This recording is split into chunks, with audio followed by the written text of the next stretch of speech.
Welcome to our news and thank you for joining us. I'm Natalia Hall. Topping news tonight, the Ministry of Health and Wellness has confirmed the first case of cholera in the Bahamas since 2017. We are told the patient is a Bahamian man in his 50s with a recent history of travel. We've got more on that case coming up. But first, a recent inventory exercise at the Disaster Reconstruction Authority revealing that up to $1 million in supplies and equipment are missing. Chairman of the Disaster Reconstruction Authority, Alex Storr, says an investigation continues into the missing money. Between $250 to $1 million. Thank you. Okay. Supplies? Yeah. Supplies and different equipment. The revelation as Storr was giving an update on the DRA assets seized from Friendship Tabernacle Church in Abaco. He says the supplies are now being housed at the DRA's warehouse. Now, last month, police officers recovered the goods from the church, which the DRA said was a part of an ongoing investigation. The chairman says the DRA is now going after assets that remain outstanding. We are putting measures in place to go after more supplies that we feel are missing, that some were part of that and some may be part of other things. But we are putting measures in place to go after everything that the DRA has that is out there that's not in our possession. An assessment by the Pacific Disaster Center reveals just how vulnerable the Bahamas is in the face of natural disasters. The 150-page report providing numerous recommendations. Our Berthany McDermott has the breakdown in this report. The National Preparedness Baseline Assessment Executive Summary outlines areas for improvement in the face of natural disasters. It also lays out islands least likely to bounce back in the face of a major disaster. The 5 least resilient islands are Mayaguana, Acklins, Crooked Island, Cat Island, and Long Island. The most resilient islands are New Providence, Grand Bahama, San Salvador and Rumkey, the Exumas, and Harbor Island. State Minister Miles Larota. We'd normally think just flooding, but PDC has shown us, you look at the age of the residents, you look at the income of the residents, and these are things that we never thought about. Then there's the multi-hazard risk by islands, which are those most susceptible to be impacted from natural disasters. The 5 islands most at risk are Acklins, Crooked Island, Cat Island, Andros, and Long Islands, while the islands least at risk are Harbor Island, Bimini, San Salvador and Rumkey, New Providence, and the Berry Islands. While the Bahamas has strong command, control, and coordination mechanisms, the organized and defined roles at the national level have not been appropriately replicated for the Family Islands. Some recommendations in this regard are to provide more specific guidance and oversight to the Family Islands through NEMA, refine the policy guidance to establish clarity and realistic expectations on the structure and the minimum requirements for disaster management offices on the Family Islands, and to review non-traditional approaches to supporting Family Island disaster management capacity and capabilities. Thanks, Berthany. Now, the Minister of Environment, Vaughn Miller, visited the Buckeye Bahamas Hub, formerly the Bahamas Oil Refinery Company International Limited, today. His trip marks the first time a Minister of Environment has met with the Grand Bahamian Oil Refinery. The meeting was closed, but the Our News team was able to speak to Miller after their talk. Here's what he shared. Very good meeting, very cordial, very respectful. I was very surprised to find out that I was the first Minister of Environment to come and prepare a courtesy call on them. And so we look forward to continued very good relations, and I've assured them that as long as they're within the confines of the law, whatever we can do to assist, whatever we can do to facilitate and to accommodate, that's what we'll do. We're not obstructionists, and we don't intend to be that. Again, as long as they remain in confines of our laws, we'll give them all the assistance that they need. F&M leader Michael Pintard crying shame on the Prime Minister for what he considers a lack of attention to Grand Bahama. Pintard specifically addressed the Grand Lucayan and the Grand Bahama International Airport. The hotel is not sold. We don't glory in this. We regret we did not sell it when we were in the chair. Clearly, they have not sold it either. The airport, we have no clear sense of when the airport is going to be constructed. The Deputy Prime Minister says it will be constructed by 2025. We know he has no way of knowing that because he does not have a strategic partner. We saw another beautiful day in the capital. Meteorologist Greg Thompson is in the Weather Center with a look at current conditions around the island. Good evening, Greg. Thanks, Natalia, and welcome everybody for our first look at weather on this Thursday evening. It's moist and humid outside right now, partly cloudy skies with temperatures hanging out near the 80-degree mark. We do have some showers nearby. Your winds out of the southeast at 7 miles per hour, and your feels-like temperature hanging out at 79 degrees. Moisture associated with the frontal boundary that's now pushing into North Florida, streaming across the northwest Bahamas, showers and thunderstorms prompting some severe thunderstorm warnings early today. We will continue to see that pattern throughout the northwest Bahamas as that front continues to push towards the south. So cloudy conditions tonight, and we expect those cloudy conditions to continue through tomorrow as the front moves into our area. That's your first look at weather. Stick with us, a look at the tropics, and your extended forecast is still to come. Still to come on our news, the findings of a marital rape survey disappointing for the Christian Council leader, what he says the church needs to do next. But first, a family fight turns violent in southwest New Providence. And is backyard farming the way of the future? Find out when our news returns.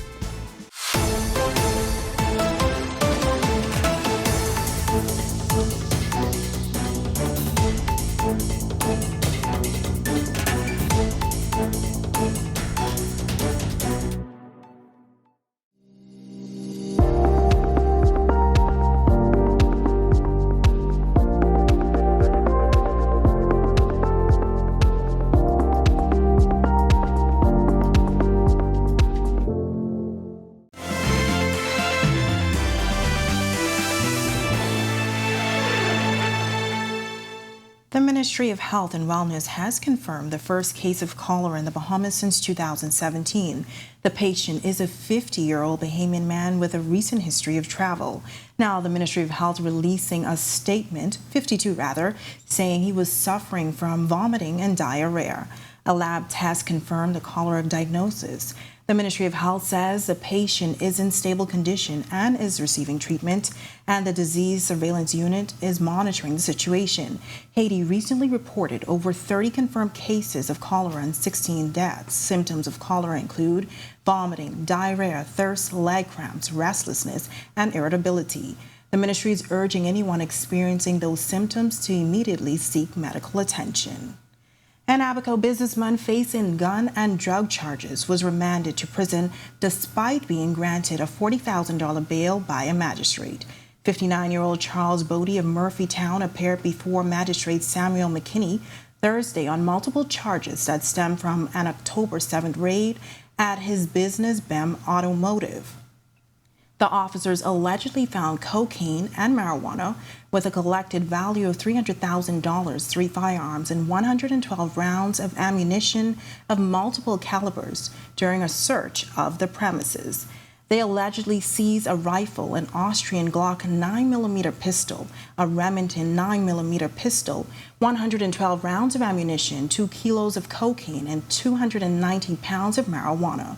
Bodie pleaded not guilty to the charges of possession of a prohibited weapon, possession of ammunition, and possession of firearms with intent to supply, drug possession with intent to supply, and conspiracy to possess drugs with intent to supply.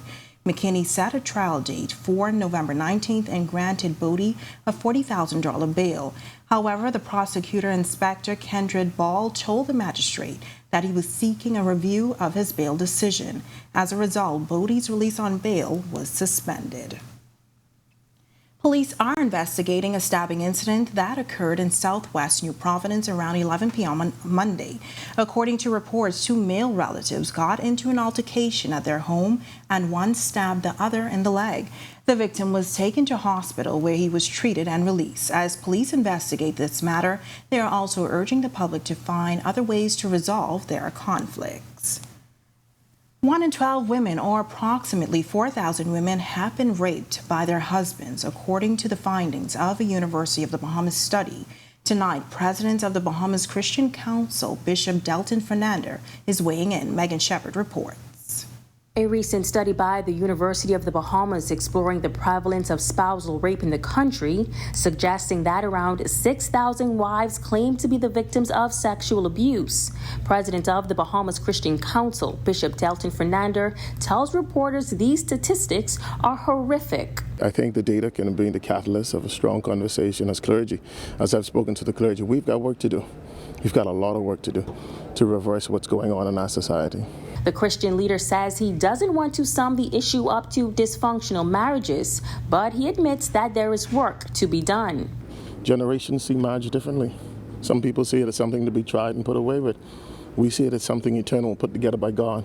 And so we've got to do God's work. We can't force people to be Christians. We can't force people to love each other, but we could teach. Bishop Fernandez says you can't just write legislation and hope for change. It must start with changing the minds and hearts of people. If marriage is done right God's way, you will respect your wife, and you would never, ever want to hurt your wife, because she is bone of your bone and flesh of your flesh. And let's broaden it to spousal abuse that is taking place in our society. That's where we started. We started talking about spousal abuse, whether male or female. It's real. The former police officer is encouraging women to report incidents of abuse. He says putting it on the record can do more for victims than they think. Anytime there's any kind of abuse in a marriage, that you have the right to go to the station and file a report. That's a court document. And as it relates to other Christian leaders who have expressed their opinions, citing that marital rape is not a thing, Bishop Fernandez says this. The church is made up of people. As president, I don't have the right to tell leaders what to think or what to believe, but I have a job to convince them of what is the best approach for our society. Reporting for Our News, I'm Megan Shepard. When our news comes back from the break, what should you know before you can receive your high school diploma? The consultation process has begun and people are speaking up. All right, thanks, Natalia. Coming up in sports for this evening, we'll take a look at an upcoming bout that's going to feature a women's card. It's going to be at the Kendallized Gymnasium. It's going to be the first time we've had an all-women's card. We'll give you details on that. We'll also tell you about the GHS Cross Country Championship as that's getting closer and closer. The principal says the school is on its way back to being athletic powers. And we'll also tell you how the New Providence Softball Association set to host Pink Night. That's coming up in sports. And growing food security through backyard farming in the community. Stay with us.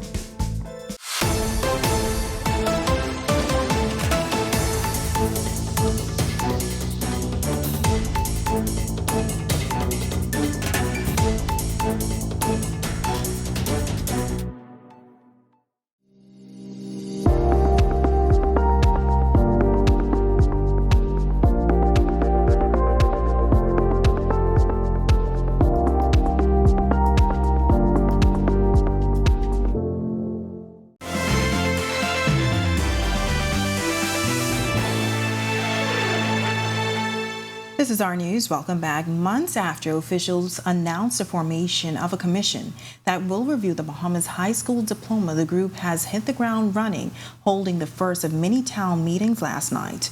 Those in attendance had their questions answered from a panel of education officials. Jamila Mizik reports.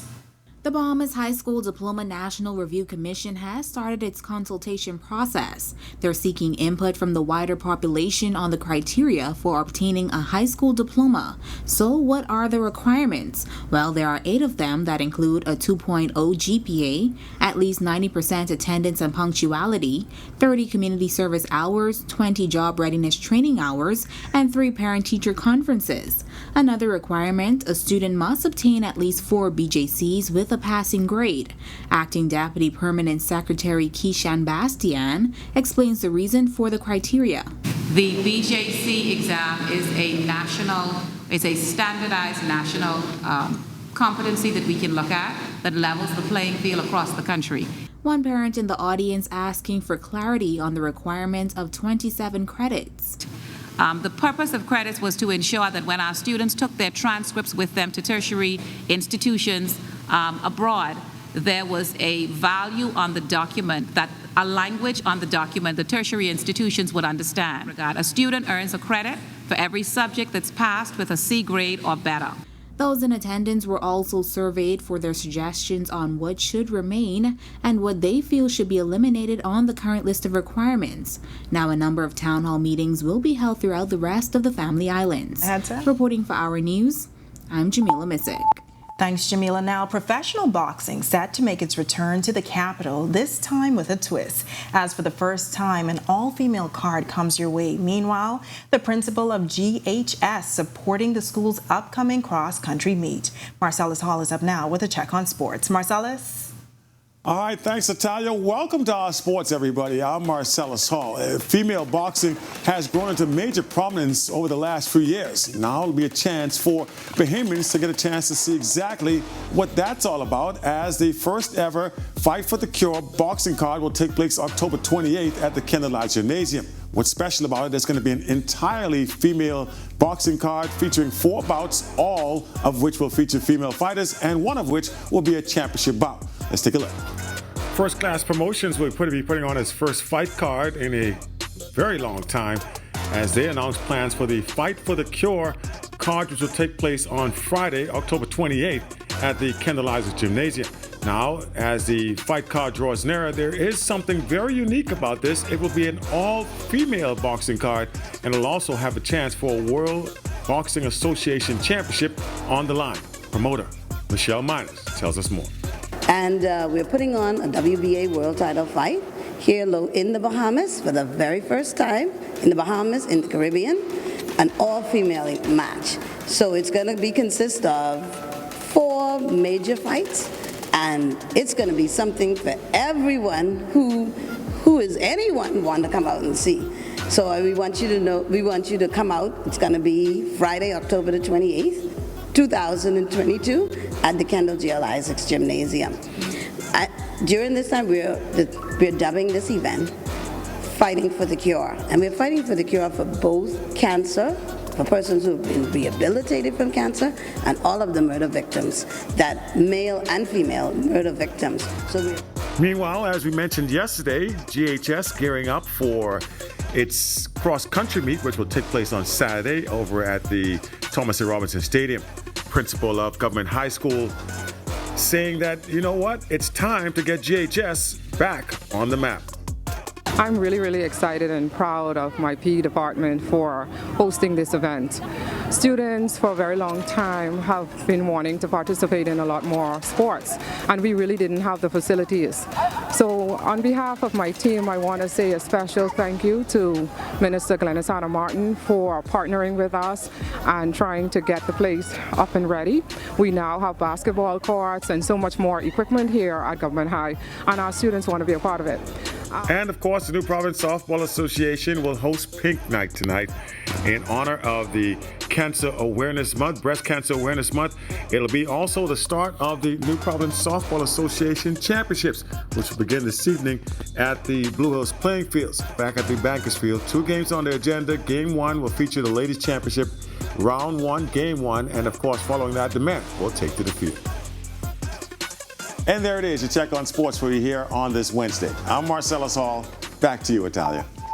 Still ahead on our news tonight, struggling with a green thumb, how one group is stepping up to grow backyard farming. A look ahead with Greg Thompson and your extended weather forecast. That's coming up when our news returns.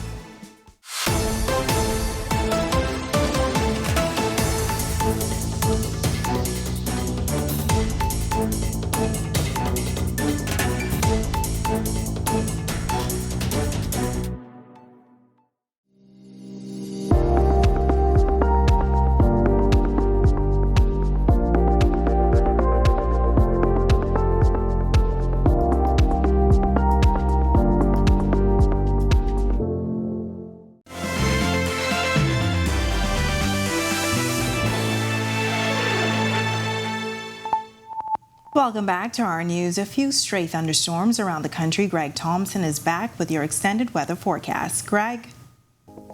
Thanks again, Natalia, and welcome back, everybody, for our second look at weather. To tropics, we are still tracking Tropical Storm Carl, which is a rather strong tropical storm. Showers and thunderstorms associated with that system still remaining mainly over the open waters of the Gulf of Mexico, the Bay of Campeche. Some of that moisture is also streaming across the northwest Bahamas. System will continue to track towards the southwest and move into South Mexico by the weekend, and we should be getting rid of that system out there. Across our area, ridge of high pressure in charge at the surface keeping us, the northwest, well, the central and southeast Bahamas, pardon me, are pretty nice, but there's a front across North Florida that's expected getting here sometime by the weekend, and it's pushing a lot of moisture across our area, so we're looking at some cloudy conditions as well as some showers and thunderstorms as that front sides towards the south and east, and we expect very nice conditions behind that once the front gets through, which should be by Sunday time frame. The rest of the tropics, we are watching one area out there, the National Hurricane Center, giving that a 10% chance near the Cape Verde Islands. Should stay out in the open Atlantic and be no problems for anybody. Boating forecast for the northwest and central Bahamas tonight to tomorrow. Your winds will be out of southeast to south at 10 knots. Seas running 1 to 3 feet. Those winds become more southwesterly across the northwest Bahamas. Your high tide will be at 11:01 tonight. For the southeast Bahamas, your winds east to southeast at 10 to 15 knots. Seas running 2 to 4 feet over open waters. Here's a look now at your national forecast.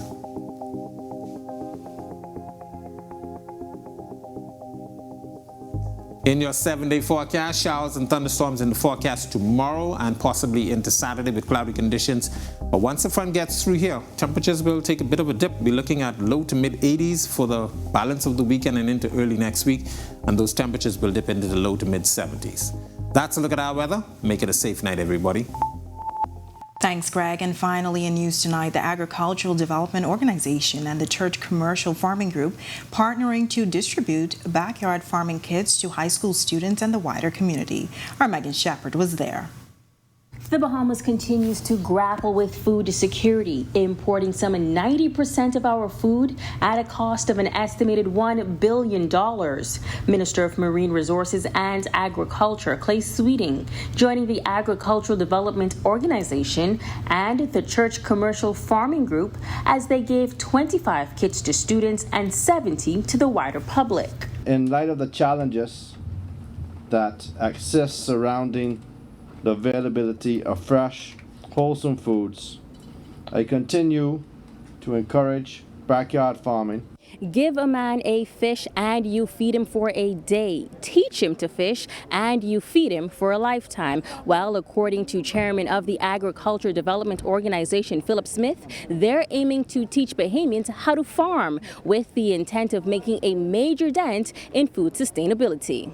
I think it's an excellent opportunity to find those persons and help those persons with farming, with backyard farms, persons who are food insecure. Chairman of the Church Commercial Farming Group, Reverend Dr. Patrick Paul, noting that this initiative is an effort between the various churches and they intend to make their presence felt even stronger in the community. We believe that we're going to have a great impact on our society to bring about the kind of turn, the kind of change that you and I are all looking for. Reporting for Our News, I'm Megan Shepard. Thanks, Megan. Great report. And for more on this and all of today's top stories, visit ournews.bs. And with that, we thank you for joining us for our news tonight. On behalf of the entire team, I'm Natalia Hall. We'll see you tomorrow night. Have a great evening.